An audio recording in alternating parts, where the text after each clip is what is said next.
Imo nga itsura, mag-DTX 500 na. Masami nagkabalatian, i-DTX 500 muna. Kung kulang ka sa antioxidant, nagatigulang ka. Mag-DTX 500. Agud maging mas hubin sa edad ang itsura. DTX 500. DTX Coffee Mix. Recledis mas mataas ang akon nga sugar na batian ko ang DTX Coffee Mix nga bulong gali ini nga kape. Hintilawan ko man nagpagsik ang akon nga lawas kag nagdumbo ang akon sugar kay mayara ini gali nga sang ang palaya extra. DTX Coffee Mix. Mabaka mga butika. DTX Coffee Mix. Ako si Mayra. Permilang butod ako dyan, nabatian ko sa radyo ang DTX Coffee Mix. Tistingan ko man, nagnami gid ang akon pamatya, regular ang akon pagpamuhi, wala sang hangin ang akon dyan. DTX Coffee Mix. DTX Coffee Mix. Mabaka mga butika. Mighty C. Ang alkaline nga vitamin C. Ako si Anika. Dayan ko mangi kay gali may UTI ko. Ang tiya ko naghambal, try ko ang Mighty C. 1 capsule 3 times a day. 1 a week lang, nag-ayo lang UTI ko. Salamat sa Mighty C. Epektibo gid. Mighty C. Mabaka sa mga butika. Mighty C. Ang alkaline nga vitamin C. Kung gali si Ariel, nagkanto sila isang nagligad, sakit-sakit kaya katama. Kaya ang basan tiyo ko, tumarkos ang Mighty C, alkaline, vitamin C, 2 capsule 3 times a day. 3 kadlaw, wala ang sakit sa akon tutong na. Salamat sa Mighty C. Mighty C. Mabaka sa mga butika. Spore Biotics nga ginupdan sang prebiotic. Nagapabaskog sang imo nga resistensya. Spore Biotics. Nagapanami sang digestion kag nagapamaayo sang nutrient absorption sa bituka. Sa klinika Spore Biotics, you're always in good health.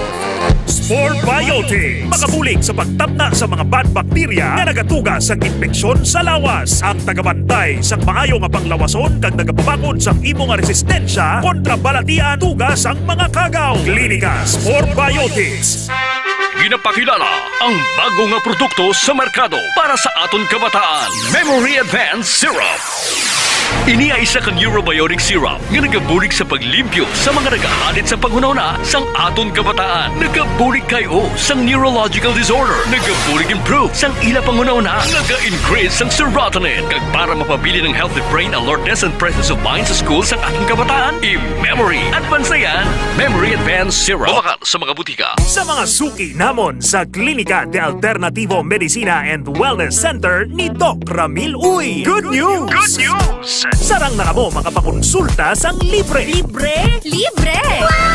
Yari ang mga masunod nga schedule sang consultation sa Pasay City Branch. Kada Lunes kag Huwebes, alas 9 sa aga hasta alas 3 sa hapon sa Salvacion Street Corner, A. Panes Street, Barangay Poblacion, Ilawod, Pasay City. Sa Kalinog Branch, kada Martes, Miyerkules, Huwebes, Biyernes kag Domingo, alas 8 sa aga hasta alas 5 sang hapon sa Costmart Kalinog. Sa Miagao Branch, kada Domingo kag Martes, alas 9 sa aga hasta alas 3 sa hapon sa Orbe Street, Baybay Norte, Miagao. Kag sa Iloilo City, kada Lunes, Martes, Miyerkules kag Biyernes, alas 8 sa aga hasta alas 3 sa hapon sa E. Lopez Street sa kilid sang Robinson's Haro. Ikaayong lawas halungan halin sa Klinika de Alternativo Medicina and Wellness Center ni Dr. Ramil Uy.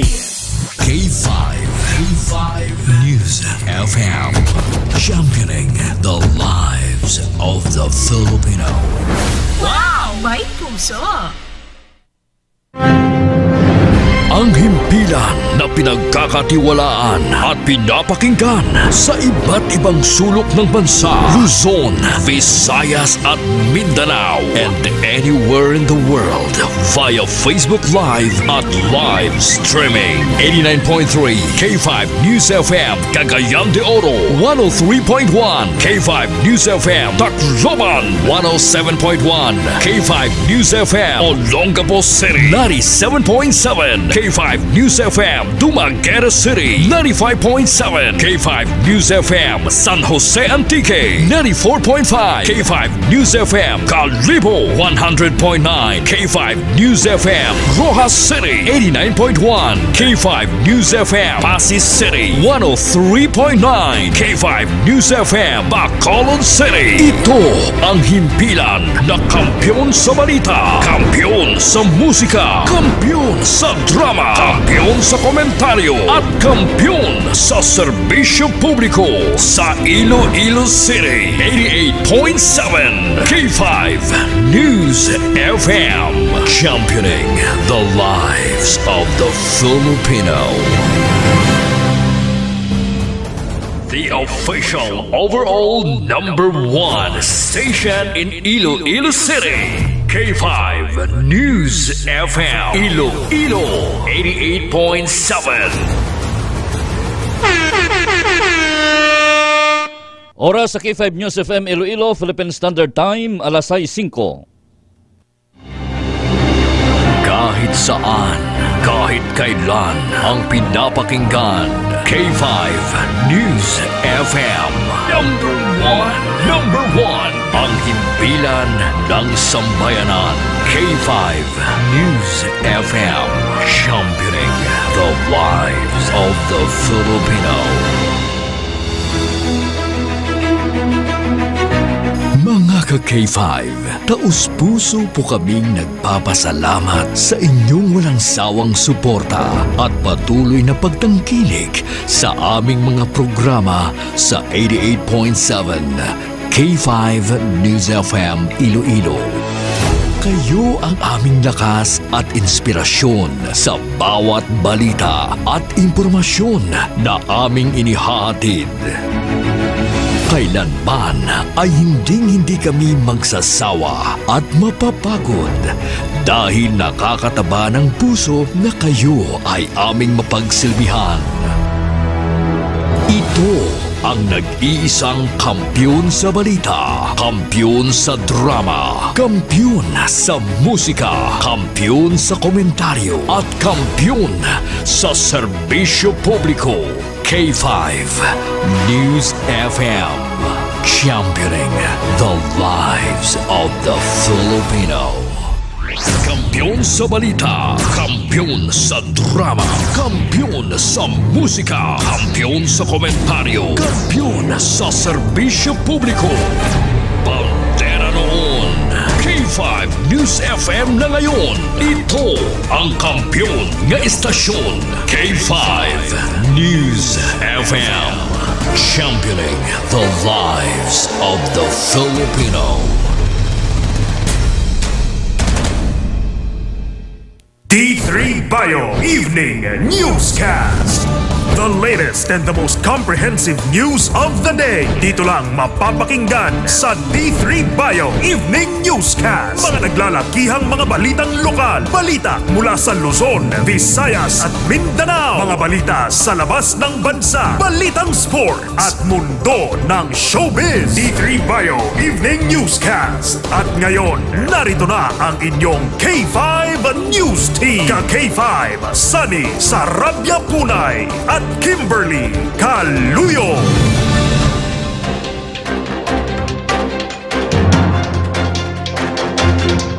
Mayong gabi Iloilo, magandang gabi Pilipinas. Good evening world. Welcome sa D3 Bio Evening Newscast. Huwebes nga adlaw, Marso 6, tuig 2025. Mga ka-K5, sarang kita mabatian sa 88.7 sa inyo tagsa ka mga FM dial. Makitan kag mabatian man kita worldwide, pinaagi sa aton official Facebook page ang K5 News FM Iloilo 88.7 Digital. Sa gihapon, sa ngalan sang serbisyo publiko, kami ang inyo mga tagbalita. Ini si K5, Sunny Sarabia Punay. Kaga ko naman ang inyo alagad, ako si ka-K5, Kim Montaño Caluyo. Sa mga pangulong dinalan, ginadulong sa kaluan sa D3 Bio na himo sa vitamin D3 kag virgin coconut oil. Sa mga nagabalik-balik ang hilanat o bukag sipon, kag para makalikaw kita sa dinggi, magtumar sang D3 Bio sang klinika di alternatibo medisina. Natural nga antiviral kag antibacterial, gani kung gusto nyo mag-ayo, mag D3 Bio. Sa balita lokal, Iloilo City Government hugot nga ginomonitor ang nagataas nga heat index sa syudad. Sa dugang balita, Iloilo City Government nagpalabot sang bulig sa mga nasunugan sa distrito sang Molo. Electoral Board sa syudad sang Iloilo ginpaidalob na sa training para sa 2025 midterm elections.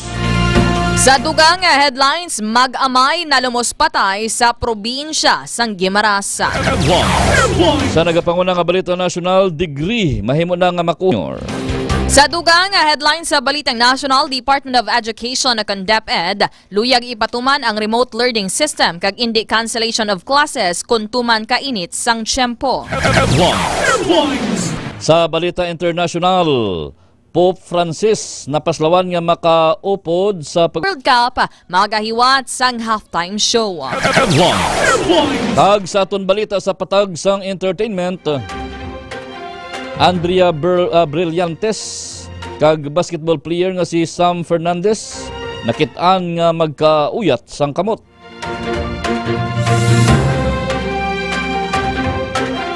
Kaga may utuban ang aton mga headlines sa aton nagapanguna kag nagabaga nga mga balita nga una ninyo mabatian sa K5 News FM Iloilo apang sa mapamantalaan buwas pa mabasahan. Philippine Standard Time alas 6:10 kag karon sa detalye na sang mga balita. Balitang lokal. Ang masunod nga mga balita lokal nga inyo mabatian, igadulong sa kalwan sang klinika DTX Coffee Mix with ampalaya, chia seeds, and sugar cane extract powder. Para sa may mga diabetes o kunyara na sa bibi sang pagka-diabetiko, nga bawal na ang mag-inom sang kape nga puro lang kalamay. Hindi magkabalaka pwede gihapon makapangapi. Klinika DTX Coffee Mix, ang pinaka-healthy nga kape. Nakakape ka na, naka-detox ka pa.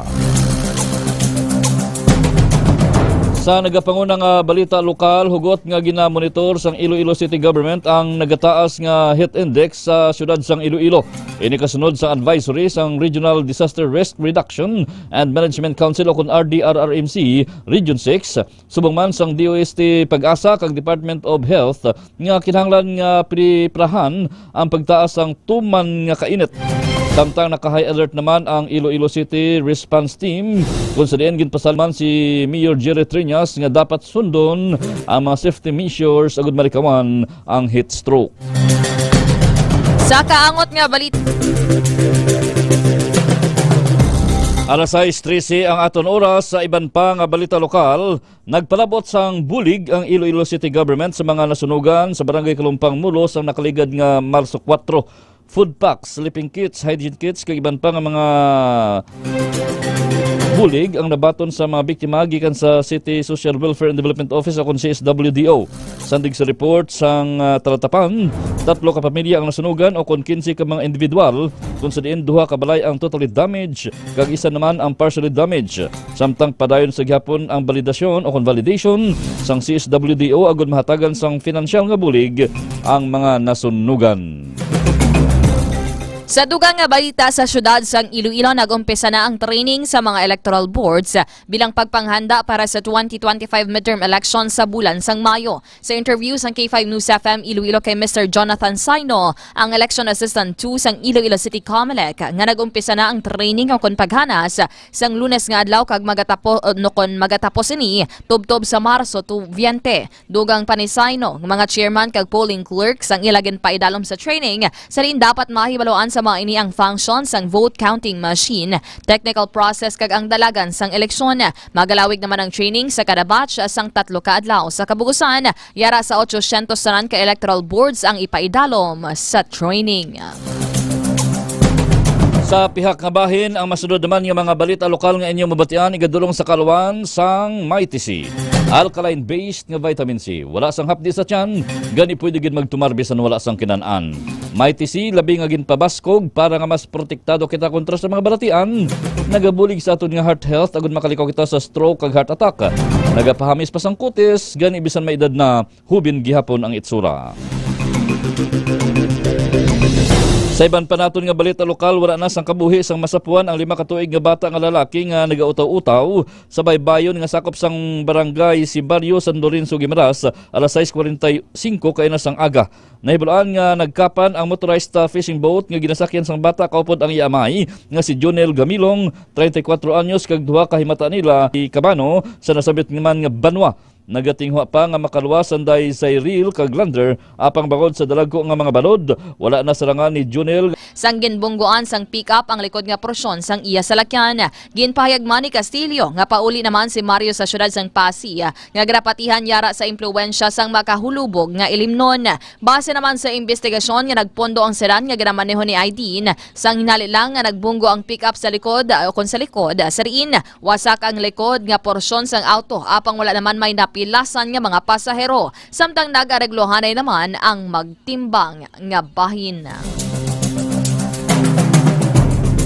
Samtang iningabahin sa aton mga pagbalita, ginadulong naman sa kaluan sa klinika DTX 500 ang palaya leaves with the sugarcane extract para magklinika DTX 500 adlaw-adlaw. Nagabulig ini para makalikaw kita sa madamo lang ang mga baratian, ilabi na ang cancer. Klinika DTX 500, the superior antioxidant. Arestado ang isa ka babae nga tumandok sa Carles, Iloilo matapos nga nadakpan nga nagpangawat sa barangay Lawaan, Rojas City kahapon. Ginkilala ang suspect nga si Gina Torres, kag residente sang Sitio Minuro, barangay Bangkal, Carles, Iloilo. Si Torres ang ginakabig nga gabunan kag madamo na sang nabiktima sa pagpangawat. Sa impormasyon sang K5 News FM Sara, kapin sa 100,000 pesos ang na-recover sa paghinakop ni Torres matapos nga nagpangawat. Natigay naman ini nga madakpan sa likod gabahin sang Lawaan Integrated School sa mga BIPAT members matapos nga magpanago gikan sa uhumalin sang Miyerkules sang aga matapos niya ginhimo ang pagpangawat. Sa kasugpon nga balitang lokal, nangin madinlagon ang pagpanghatag sang kasadyahan kag papremyo sa ginhiwat nga K5 Dakop Ka Ilogo mo promo sa Zone 1 Barangay Airport Mandurriao, Iloilo City sang K5 News FM Iloilo 88.7 subong nga hapon. Nagpasakop sa Dakop Ka Ilogo mo promo ang avid listeners sang estasyon nga si Rosie Takan nga nadakpan sang K5 News team nga nagapamati gid sa estasyon nga kampyon o kunang kampyon nga estasyon kag nakadaog sang 700 o kon 700 pesos nga cash kag blender. Nakakuha naman sang premyo nga 300 pesos si Gerald John Uribe nga nagdaog sa hampang nga hep hep horeya. Samtang nakakuha naman sang isa ka gatos ka pesos o kon 100 pesos si Krisha May Borlado nga nagdaog sa Budots Challenge. Gani mga ka-K5, padayon lang nga magpamati sa K5 News FM kay base ka muna ang masunod nga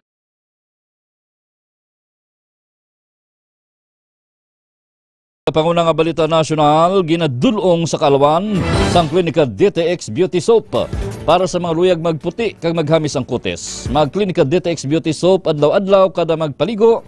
Nagabulig ini para makalikaw kita sa mga balatian sa panit kasubong sang katikati, buni, punggod kag iban pa.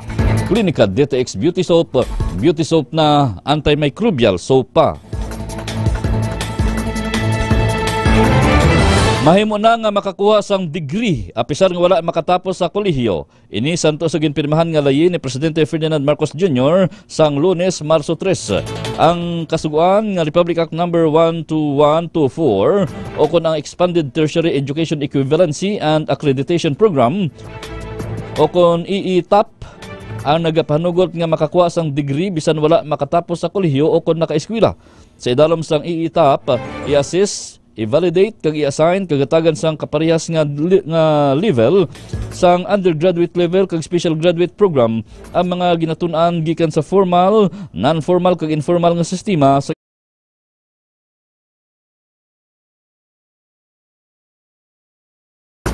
Sa dugang balitang nasyonal, ginbasol o kung ginabasol ni Department of Agriculture ensyahan nga problema sa agrikultura sa pungsod Pilipinas. Ginpayag sini nga sang nakaligad nga mga administrasyon napaslawan sila nga maka-invest sa irrigation kag post-harvest para sa mga bugas kag mais amo man sa pagpangita sang solusyon sa problema. Dugang pa sini wala ini sang nakitaan nga anuman nga rice cartel sa pungsod. Kasunod sang eksperyensyahan ni Presidente Ferdinand Marcos Jr. nagsugod ang gobyerno sa pag-invest sa sektor sang agrikultura. Sunod pa sa iya, ang target nga 45 pesos ang kada kilo sang bugas bilang suggested retail price ang mahimo naman maangkon tubtob katapusan sang Marso. Ang masunod naman nga mga balita nga inyong mabatian igadulong. Pagkatapos paligo, hindi gid magkalipet magamit sang Klinika Dio Fresh Dio Roll-On para priska ang pamatyag sa bilog nga adlaw. Naghatag ini sang 48-hour protection kontra sa bahong balhas. Klinika Dio Fresh, the natural Dio Roll-On.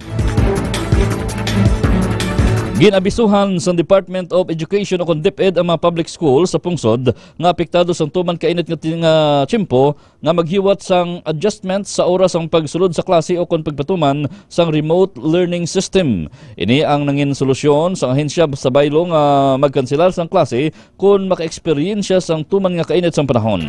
Sunod naman kay DepEd Secretary Sani Angara nga kon magapatuman sang pagsuspender sang klase, isaylo sa alternative learning performance-based o kon magpatigayon nga ihanda ang paggamit sang self-learning modules kag dynamic learning program kung mahimo ipatuman ang alternative delivery mode o kon ADM. Sa dugang balitang national, liwat nga ginpatuman sang Metropolitan Manila Development Authority o kon MMDA ang 30 minutes nga heat stroke break. Ang nasambitan nga layi ang TERS kag street sweepers. Ang katuyuan sa nasambit nga polisa ang protektahan ang ila empleyado sa anuman nga sakit nga dala sang tuman ka init nga tiyempo. Suno pa kay MMDA Chairman Attorney Romando Artes, mayara sang scheduling ang nasambitan nga heat stroke break agud mapabili ng ila presensya sa dalan kag hindi maapektuhan ang mga operasyon sa mga sa Metro Manila ang maglabot sa masobra 40 degrees Celsius. Balita International.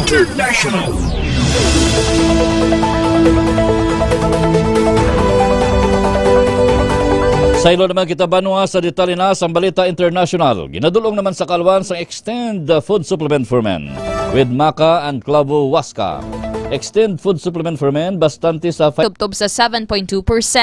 Luyag sang mga iniipakita nga bisan pa may pagpamahog sa trade war sang Estados Unidos, hindi sa gihapon maapektuhan ang ila ekonomiya. Matandaan nga gindugangan sang US sang 20% ang taripa sa mga produkto sang China, nga igabaligya sa US samtang sa Canada kag Mexico naman ang mayara sang 25% kon 25% nga dugang sa taripa. Balitang Sports.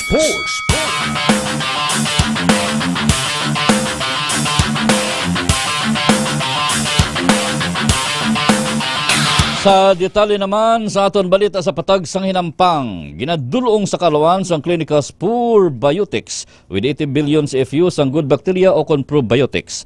Sa mga nabudlayan magpamuhin, magklinika Spur Biotics, nagabulig ini tinlo sa aton tiyan kag kolon agud makalikaw kita sa mga balatian ilabi na ang colon cancer. Klinika Spur Biotics, the fortified probiotics. Ginkumpirmar na ni FIFA President Gianni Infantino nga mayara na sang halftime show ang 2026 Men's World Cup. Ini ang unang kahigayunan nga mayara sang halftime show nga mangin-host sa World Cup amo ang US.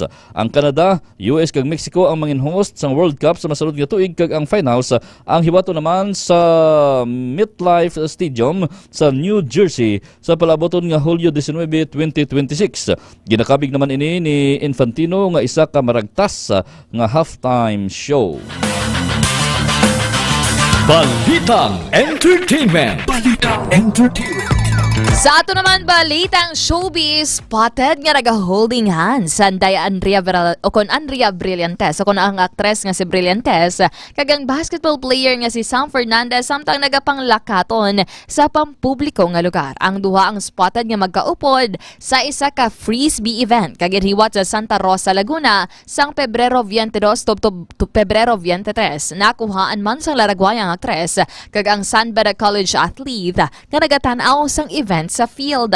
Ang huring-huring ang angot sa relasyon sang duwa ang nagalapta karon sa social media humalin sang Pebrero matapos ang mga ini ang spotted sa isa man ka restaurant sang adlaw sang tagipuson o kon sang Valentine's Day.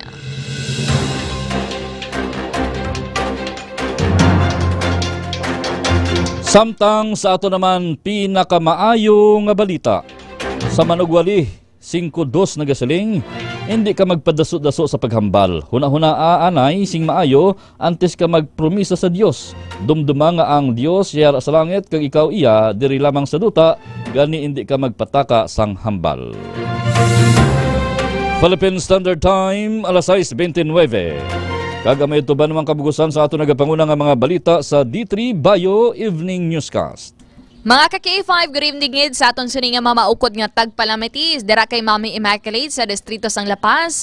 Dira man sa Airport Mandurriao nga nagpasakop sa aton Ilogo Umo, dakop ka program sa K5 News FM Iloilo. And of course, sa aton K5 Iloilo Solid Supporters Chapter 1 and Chapter 2. Sa aton nga mobile taxi patrollers nga nagalibot-libot sa syudad kag probinsya sang Iloilo. And dira man sa WVTC or kon sa Western Visayas Transport Cooperative kay Mr. Boyet Parcon kag kay Mr. Hali alkalde. In regards sa magahiwat no sang general o kon magahiwat sang annual General Assembly ang WVTC sa maabot nga Marso 15 dira sa may Iloilo Grand Hotel. Kalakip sa mga agenda sa nasambit nga kahiwatan amo ang pag-present sang financial report, pag-release sa mga dividendo kag keynote addresses and discussions, and of course sa pag-check no sa mga balances kag sang performance sa nasambit nga kooperatiba. Gani mga K5, padayon kamo ha nga mag-like, mag-follow kag share sa amon official social media pages ang K5 News FM Iloilo 88.7. Makitan kami sa amon nga Facebook page, sa amon nga YouTube channel, and of course sa amon TikTok account.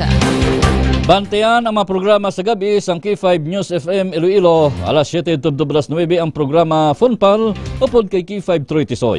Alas 9:30 alas 12 ang palatuntunan K5 Night Watch upod kay K5 June Kapulot. Kag aton matahom nga drama Rihas mabatian alas 4 alas 4:30 sa hapon.